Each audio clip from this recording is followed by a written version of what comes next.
আজি আমাৰ ছোৱালীজনীৰ আছে আৰ্টৰ পৰীক্ষা।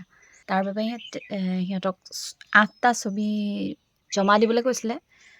তাই কেইটামান ছবি আঁকিছে, আপোনালোকক মই দেখুৱাব বিচাৰিছোঁ। খুব এলাহ কৰে আঁকিবলৈ তাই, মানে দুদিনতে আঁকিছে আৰু। আগৰকেইদিন ইমানকৈ ক'লোঁ আঁকিবলৈ নাআঁকে।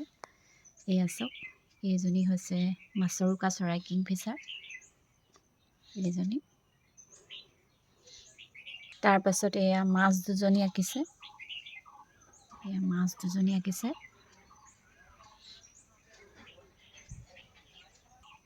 এইটো এটা চিনেৰী আঁকিছে। আৰু এইটো এতিয়া বহাগ মাহৰ ওপৰত ভিত্তি কৰি আঁকিছে, যিহেতু এতিয়া বহাগ মাহ চলি আছে, চাৰিওফালে বিহুৰ এটা পৰিৱেশ।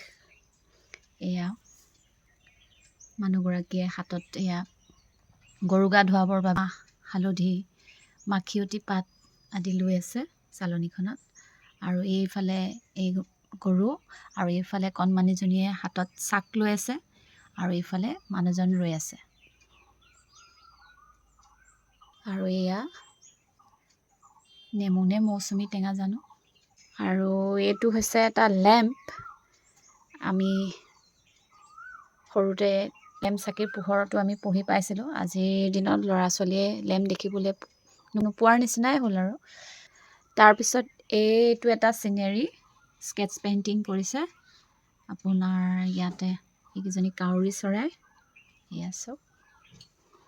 এই গোটেইকেইখন ছবিৰ ভিতৰত আপোনালোকৰনো কোনখন ভাল লাগিছে জনাবচোন দেই।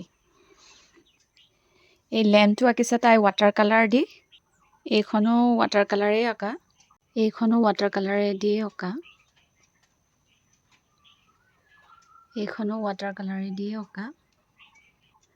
আৰু এইখন ছবিত তাই এক্ৰেলিক আৰু অইল পেষ্টেল ব্যৱহাৰ কৰিছে বুলি কৈছে।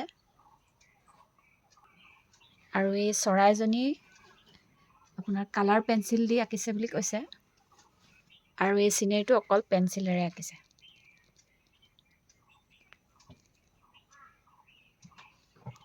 গোটেই কেইখনৰ ভিতৰত আপোনালোকৰনো কোনখন ভাল লাগিছে জনাব।